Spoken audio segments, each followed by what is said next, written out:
Hi viewers, welcome to our channel. ప్రస్తుతం మనతో పాటు దాము బాలాజీ గారు సీనియర్ జర్నలిస్ట్ ఉన్నారు. వారితో ఒకసారి మాట్లాడదాం. నమస్కారం సార్.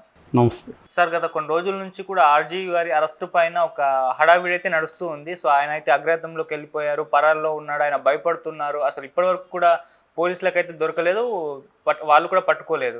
అయితే ఇప్పుడు ఆయన ఒక రిప్లై ఇచ్చారు వీడియో ద్వారా, అంటే నేను భయపడట్లేదు అని చెప్పేసి చెప్తున్నారు ఆయన. అసలు ఆ వీడియోలో కంప్లీట్గా చూస్తే మీకు ఏం అర్థం అవుతుంది? మరి ఒకవేళ ఆయన భయపడకుంటే డైరెక్ట్గా పోలీసులు వచ్చి మాట్లాడచ్చు కదా, అంత సీక్రెట్గా ఉండి వీడియో చేయాల్సిన అవసరం ఏముంది? సో ఆర్జీవి ఈ రిప్లై పైన మీ ఒపీనియన్?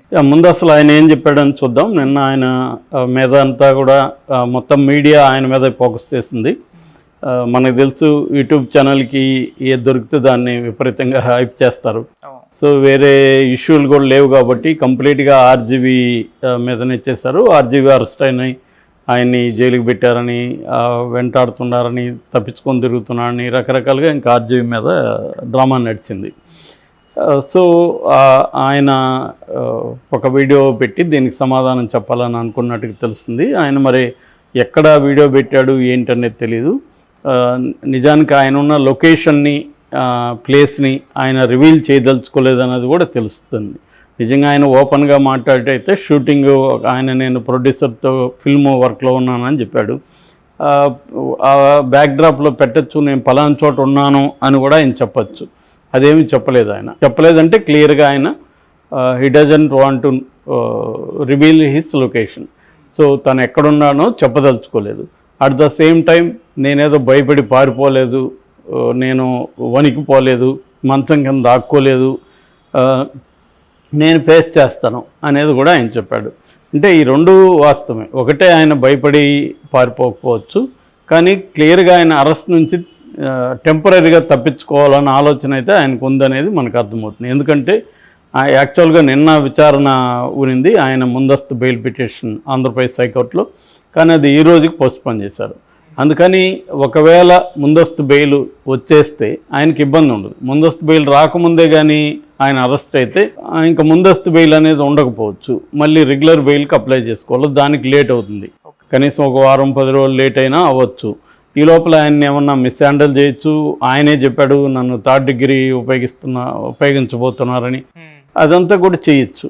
సో మళ్ళీ అవన్నీ ఈయన ప్రూవ్ చేసుకునేదని జరగదు. ఇప్పుడు రఘురామకృష్ణరాజు మీద 3rd డిగ్రీ జరిగి 2 ఏళ్ళ పైన అయితే ఇంకా కోర్టులో నడుస్తున్నాయి, కేసులు జరుగుతున్నాయి. ఇవన్నీ ఎప్పుడు అది ఈయనకు అనుకూలమైన జగన్ గవర్నమెంట్ వస్తే, రాకపోతే ఇంకా ఎప్పటికీ ఈయన మీద జరిగిన 3rd డిగ్రీని ఈయన ఏమీ నిరూపించుకోలేని పరిస్థితి. ఎందుకంటే పోలీసులు కొట్టే దెబ్బలు బయటికి కనబడవు. సో మెడికల్ సర్టిఫికేట్ ఎలాగో ఇప్పుడు ఇవ్వరు ఈయనకు అనుకూలంగా, మరి కోర్టులో ఈయన ఎలా కొట్లాడతాడు? ఇవన్నీ ఆయనకు తెలియకేం కాదు. Is a smarter than anybody else. So కాబట్టి ఆయన దీన్ని అవాయిడ్ చేద్దాము, 3rd డిగ్రీస్ని లేకపోతే మిస్ హ్యాండ్లింగ్ని అవాయిడ్ చేద్దాము. సో కోర్టు బెయిల్ వచ్చిన తర్వాత మనకి ఇబ్బంది ఉండదు. ఒకవేళ బెయిల్ రాకపోతే అప్పుడు మనం సరెండర్ అవుదాం.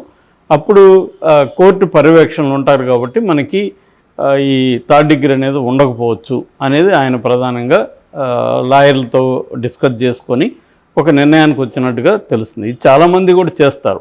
ఒక ఇది వేసుకున్నప్పుడు ముందస్తు బెయిల్కి, యాంటిసిపేటరీ బెయిల్కి అప్లై చేసుకున్నప్పుడు ఈ లోపల అరెస్ట్ చేయకుండా ఉండడానికి ట్రై చేస్తాడు. అది విజయపాల్ ఆయన సిఐడి ఆయన కూడా అలాగే చేశాడు, కనిపించలేదు. ఇది అందరూ చేసే పని, ఆర్జీవి కూడా అదే పని చేశాడు. అందులో పెద్ద ఆశ్చర్యం లేదు. ఆయన ఏదో భయపడి పారిపోయి, ఎవరైనా మన పరిస్థితులు ఏంటంటే ఒక్కొక్కసారి మనకు అనుకూలమైన పరిస్థితులు ఉండవు. గవర్నమెంట్ మనకు అనుకూలంగా లేనప్పుడు మనం దొరికితే వాళ్ళు ఇల్లీగల్గా కస్టడీలో తీసుకొని ఇది చేసే అవకాశం ఉంది. కాబట్టి ఆయన అలా వెళ్ళినట్టు కనబడుతుంది. అందుకని ఆయన మీద విపరీతంగా భయపడిపోయాడు ఇది అన్నప్పుడు ఆయన దానికి సమాధానం చెప్పదలుచుకున్నాడు. అయితే at the same time case మీద కూడా ఫస్ట్ టైం ఆయన మాట్లాడాడు. కేసు మీద ఏం మాట్లాడాడు ఆయన అంటే, ఒకటి, ఈ కేసు 1 year బ్యాక్ పెట్టారు. 1 year బ్యాక్ నేను కేసు పెట్టింది 1 year కాదు, మాట్లాడింది పోస్టులు. నేను 1 year బ్యాక్ పెట్టిన పోస్టులకి సడన్గా 4 ప్రాంతాల్లో నలుగురు వితిన్ 4 రోజుల్లో మనోభావాలు పడ్డాయని కంప్లైంట్ ఇచ్చారు. ఇందులో వాస్తవం ఏమన్నా ఉందా? ఎందుకంటే ఈయన పెట్టింది ఇప్పుడు 1 year బ్యాక్. ఇప్పుడు ఎందుకు అది కూడా 4 రోజుల్లో గ్యాప్లో వివిధ ప్రాంతాల్లో 4 వ్యక్తులు మేము గాయపడ్డామని చెప్తున్నారు. పోనీ వాళ్ళ మీద ఏమైనా పోస్టులు పెట్టానా వాళ్ళు గాయపడ్డానికి? వాళ్ళ మీద పెట్టలే, వాళ్ళెవరో థర్డ్ పార్టీ అనేది ఆయన చెప్పాడు. అంటే క్లియర్గా ఇది నన్ను వేధించడానికి ప్లాన్ చేసి పెట్టారు అనేది ఆయన ఆరోపించాడు. అది వాస్తవం, నేను కూడా ఆల్రెడీ చెప్పాను. వాళ్ళు మామూలుగా కేసులు పెట్టదలుచుకున్నప్పుడు రకరకాల పద్ధతుల్లో పెడుతుంటారు. ఈయన మీద అది పెట్టారు. రెండోది ఆయన ఏం చెప్పదలుచుకున్నా అంటే ఇది ఆంధ్రప్రదేశ్కి మాత్రమే పరిమితమైంది కాదు, ప్రపంచవ్యాప్తంగా ఉన్న వరల్డ్ వైడ్ ఫెనామినాన్ అని కూడా అన్నాడు. ప్రపంచవ్యాప్తంగా ఉన్న ట్రెండే అంటే వెపనైజింగ్ ద సిస్టమ్, పర్సిక్యూషన్ అన్నాడు. పర్సిక్యూషన్ అంటే ప్రత్యర్థుల్ని వేధించడానికి, ప్రత్యర్థుల్ని శిక్షించడానికి ఇది వాడే వెపన్ అన్నాడు. ఇప్పుడు మనం పాకిస్తాన్లో అలర్లు చూస్తున్నాము. అక్కడ ప్రైమ్ మినిస్టర్కే తప్పలేదు. ప్రైమ్ మినిస్టర్ మీద, ఇమ్రాన్ ఖాన్ మీద 200 కేసులు పెట్టారు వాళ్ళు. 200 కేసులు పెడితే ఆయన జీవితంలో బయటకు రాగలడా? రాలేడు. ఈ 200 కేసులు కోర్టులో ఎప్పుడు ఇన్నోసెంట్ అని నిరూపించుకోవాలా? ఇది ఆర్జీవి కరెక్ట్గానే చెప్పాడు. ఈ విషయంలో ప్రపంచవ్యాప్తంగా రాజకీయ ప్రత్యర్థులను కావచ్చు, క్రిటిక్స్ని కావచ్చు, డిసెంట్ అసమ్మతి వ్యక్తం చేసే వాళ్ళని కావచ్చు, ఇలాగే కేసులు పెట్టి వాళ్ళని జైళ్ళల్లో మగబెట్టడం, కొంతమందిని చంపేయడం, ఇది అన్ని చోట్ల జరుగుతుంది. ఆయన అదే చెప్తున్నాడు. ఇక్కడ ఇది ఒకటే కాదు. అందుకే నేను ఏ పర్టికులర్ పొలిటీషియన్ని బ్లేమ్ చేయట్లేదు, పోలీసుని బ్లేమ్ చేయట్లేదు కూడా అంటున్నాడు. మామూలుగా అయితే ఆయన లోకేష్ను, చంద్రబాబును, పవన్ కళ్యాణ్ బ్లేమ్ చేయాల్సిన జనరల్గా అయితే చేస్తారు. ఆయన అది కూడా చేయకుండా జనరలైజ్ చేశాడు. వరల్డ్ వైడ్ ఫినామినాని ఇది పర్సిక్యూట్ చేయడం కోసమే చేస్తున్నారు. ఇంకొక అంశం ఆయన ఏం చెప్పాడంటే, ఇప్పుడేదో నేను ఆల్రెడీ నాకు నోటీస్ ఇచ్చారు, నేను రిప్లై ఇచ్చాను, వస్తాను అని చెప్పాను. నేను అనుకున్నాను వెళదామని, కానీ నాకు ఇక్కడ షూట్ లేట్ అవుతుంది, ప్రొడ్యూసర్ని ఇబ్బంది పెట్టడానికి ఇష్టం లేదు కాబట్టి నేను మళ్ళీ నాకు టైం అడిగాను అనేది ఆయన చెప్పాడు. అది అబద్ధమే కావచ్చు. అసలు విషయం నేను చెప్పినట్టుగా యాంటిసిపేటరీ బెయిల్ తేలినాక వెళ్దాం అనేది ఆయన ఉద్దేశం. కాకపోతే అది చెప్పకుండా ఇది చెప్పాడు. కానీ ఎసెన్స్ ఆయన చెప్పిన విషయం ఏంటంటే, అర్జెన్సీ ఏముంది దీంట్లో? ఇదేమన్నా అర్జెంట్ కేసా? 1 year బ్యాక్ పెట్టిన పోస్టులు ఇప్పుడు సడన్గా వాళ్ళు గాయపడి 1 weekలో ఇతన్ని లోపలేసేసి శిక్ష వేసేయండి అనాల్సినంత అర్జెన్సీ ఏమన్నా దీంట్లో ఉందా అనేది లాజికల్గానే ఉంది. ఆయన అడగడంలో తప్పేం లేదు, అంత అర్జెన్సీ ఏమీ లేదు. కానీ పోలీసులు వాళ్ళ ప్రెజర్స్ వాళ్ళకు ఉంటాయి. కేసు పెట్టినప్పుడు కొన్ని కేసులను అర్జెంటుగా చూడమంటారు, కొన్ని కేసులను పట్టించుకోకపోవచ్చు. ప్రెజర్స్ వాళ్ళకు ఉంటాయి కాబట్టి వాళ్ళు వచ్చారు. కాబట్టి ఈయన దీంట్లో లాజిక్ ఉంది. బట్ గ్రౌండ్ లెవెల్లో పరిస్థితి వేరే రకం ఉంటుంది. అంటే కొంతమంది మీద సీరియస్గా ఉన్నప్పుడు వాళ్ళని ఎవరైనా, జగన్ ప్రభుత్వం అయినా, చంద్రబాబు ప్రభుత్వం అయినా, ఏ ప్రభుత్వం అయినా, వాళ్ళ మీద సీరియస్గా ఉన్నప్పుడు వాళ్ళని వెంటాడి అరెస్ట్ చేసి జైల్లో పెట్టడం అనేది కామన్గా అన్ని ప్రభుత్వాల హయాంలోనూ జరుగుతుంది. సో అది అందువల్ల ఎంత అర్జెన్సీ ఏముంది, నేను వస్తానన్నాను కదా అనేది ఆయన అడుగుతున్నాడు. సో ఈ అర్జెన్సీ అనేది అసలు విషయం అర్జెన్సీ కాదు. అసలు విషయం ఏంటంటే నన్ను వేధించి బెయిల్ రాకముందే జైల్లో పెట్టాలా అనేది ఆయన చెప్పలేదు ఈ మాటలు, కానీ ఆయన ఉద్దేశం అయితే అది అనమాట. అయితే ఆయన ఏమన్నా అంటే ఫైనల్గా అందరూ చెప్పేది, నేను లా ఆఫ్ ద ల్యాండ్కి కట్టుబడి ఉంటాను. కట్టుబడి ఉండకుండా కూడా ఎవడేం చేస్తాడు? కట్టుబడి ఉండాల్సింది, నువ్వు చెప్పినా చెప్పకపోయినా. ఇప్పుడు నక్సలైట్లు మేము ఈ రాజ్యాంగాన్ని వ్యతిరేకిస్తూ ఉంటారు. ఫైనల్గా వాళ్ళకి రాజ్యాంగం వర్తిస్తుందిగా.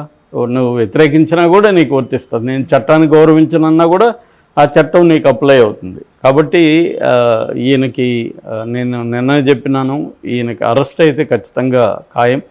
బెయిల్ వచ్చినా వేరే కేసులు పెట్టి అరెస్ట్ చేస్తారు. ఈయన్ని ఒకవేళ ఈ కేసులో బెయిల్ వస్తే ఇంకొక వేరే కేసులు పెడతారు. ఆల్రెడీ నిన్న చెప్పాను నేను, ఈయన గవర్నమెంట్ నుంచి జగన్ ప్రభుత్వం ఈయనకి 1,14,00,000 2 దఫాలుగా 2 చెక్కుల్లో స్టేట్ బ్యాంక్ ఆఫ్ ఇండియా నుంచి ఇష్యూ చేసింది మార్చిలో, ఈ ఇయర్ మార్చిలో. దాని మీద తెలుగుదేశం అఫీషియల్ హ్యాండిల్ మేలోనే ఒక పోస్ట్ పెట్టింది. ఈ డబ్బులు ఎందుకు ఇచ్చారు, ఆర్జీవి ప్రభుత్వానికి ఏం చేశాడని ఈ డబ్బులు ఇచ్చారు అనేది వాళ్ళు అడుగుతూ, మేము వచ్చినాక దీని మీద ఎంక్వైరీ చేయిస్తాం, వదలమని కూడా చెప్పారు. సో ఆ కేసు కూడా ఈయన మీద ఇప్పుడు ఉందా, ఆల్రెడీ కేసు ఉందా, లేకపోతే మళ్ళీ అయినా పెడతారు. లేకపోయినా అంటే ఆర్జీవీని అంత ఈజీగా వదలరు. దీనికి కారణం ఏంది, ఆర్జీవీ అనేక సినిమాల్లో చంద్రబాబును, పవన్ కళ్యాణ్ను, లోకేష్ని అత్యంత హీనంగా చూపించడం, ఒక క్యారికేచర్స్గా చూపించడం, హేళనగా చూపించడం ఇవి చేశాడు. కాబట్టి వాళ్ళు హర్ట్ అయ్యారు. ఒకప్పుడంటే పొలిటికల్ సినేరియోలో రామారావుని కృష్ణ అలాగే క్యారికేచర్కి తీసినప్పుడు అప్పుడు రామారావు సహించాడు దాన్ని. ఇవాళ అటువంటి వాతావరణం లేదు. ఇవాళ పబ్లిక్ లైఫ్ కానీ ప్రభుత్వాలు కానీ ఏమాత్రం సహించడం అనే టాలరెన్స్ అనే కాన్సెప్ట్ ఇవాళ లేదు. అప్పట్లో ఉండేది టాలరెన్స్. నెహ్రూ మీద దారుణమైన కార్టూన్లు వేసేవాళ్ళు, వాళ్ళెవరు నెహ్రూ లాంటి వాళ్ళు కూడా ఏం చేయలేదు. ఇంకా మన్మోహన్ సింగ్ లాంటి వాళ్ళ మీద భయంకరంగా కార్టూన్లు వేశారు, ఈయన మౌనముని అని రకరకాలుగా. కానీ ఇప్పుడు అలా పరిస్థితి లేదు. జస్ట్ మోడీని, అది కూడా ఆయన డైరెక్ట్గా అనకుండా మోడీలు దొంగలకంతా ఎందుకో మోడీ పేరు ఉంటుంది అని చెప్పి ఆయన నీరవ్ మోడీ, ఇంకొక మోడీ, లలిత్ మోడీ